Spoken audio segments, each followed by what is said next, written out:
Okay, so now we're going to take a look at the target company in this acquisition. So LinkedIn is a social networking platform which was founded in 2003 by Reid Hoffman, and it's today become one of the most important tools used in professional careers around the world, as people use it to establish contacts with colleagues or to reach out to future employers, notably with students today to get internships. Um, but people are also able to easily look for jobs, and but also people who work in the similar industry to discuss with them and stuff like that. Um, and as a fact, uh, today, just in the US, per month, there are over 3 million jobs being posted, which shows how important and what the size it has taken today in the professional world. Over the years, it has also increased its social aspects as users are encouraged to post about various topics and create discussions about topics related to their professional career, but also things that might interest them and their colleagues.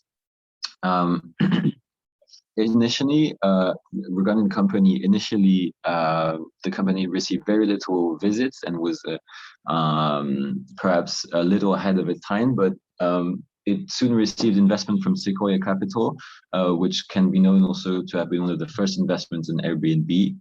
And so they invested $4.7 million in it, which helped the company grow a lot.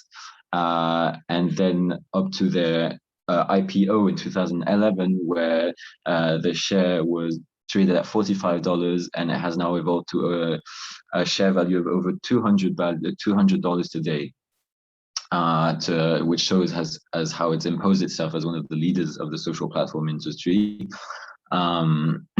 And one of the incumbents. Financial wise, the company's main source of revenue comes from selling its user data to professional recruiters and headhunters. But so we can separate it in three main parts of revenue, which would be first talent solutions, marketing solutions, and membership privileges, as the company works on a freemium type business model. So it's a very large company with around 20,000 employees worldwide, an enterprise value of $23 billion, as well as a market cap of over $1.6 trillion. And with the COVID shift recently of how people work from home, there has been a lot more use of LinkedIn even more recently, and it has become an even more important tool used by recruiters, as it's easier to use it a lot from a distance. Which has impacted their revenue of 2020 of $8.1 billion. Prior to the acquisition in 2016, LinkedIn also had a few M&A experiences, which were mainly focused towards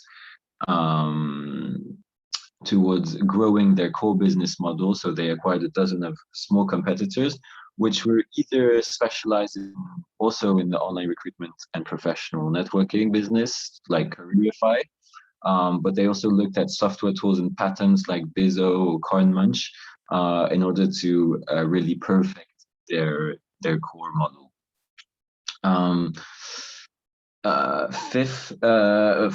However, the company also has some weaknesses that are often criticized.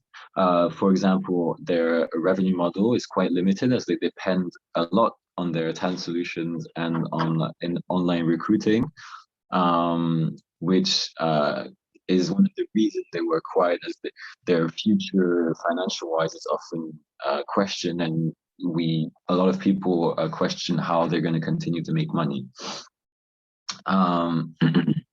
Moreover, the company has been struggling to increase user engagement, as many people,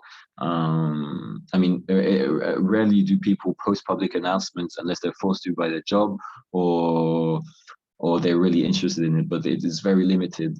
People rarely post on it. another issue was their struggle to enter the Chinese market due to various regulations and censorship issues, which considerably limited their international expansion. Furthermore, the company has also had some issues regarding violating data privacy and regulation issues, which has been a real threat for the company, as people are questioning more and more the amount and which type of information they put on the community app, because they are afraid of getting hacked, which is very frequent.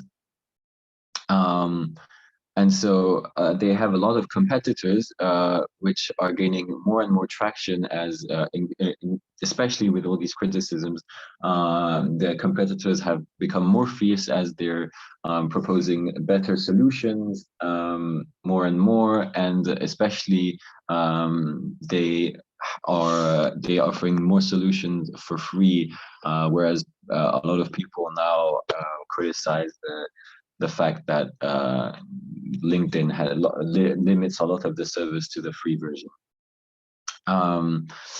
So there's also an important competitor, which could be a future competitor, which is Facebook, who has also been increasing the amount of educational tools and professional tools on their platform in order to do a transition towards more of a competitive, more of a professional networking shade to revive Facebook. And we believe that with all its huge user base, if they manage to capture this business model correctly and adapt it to its Facebook market, they could easily surpass LinkedIn as the tech social media giant that they are.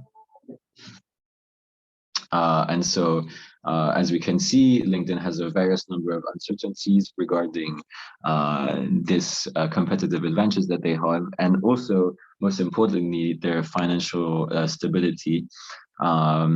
So Microsoft will be able to provide this financial stability and help them improve in everything that they still need to better on their side. So they will be able to finance this.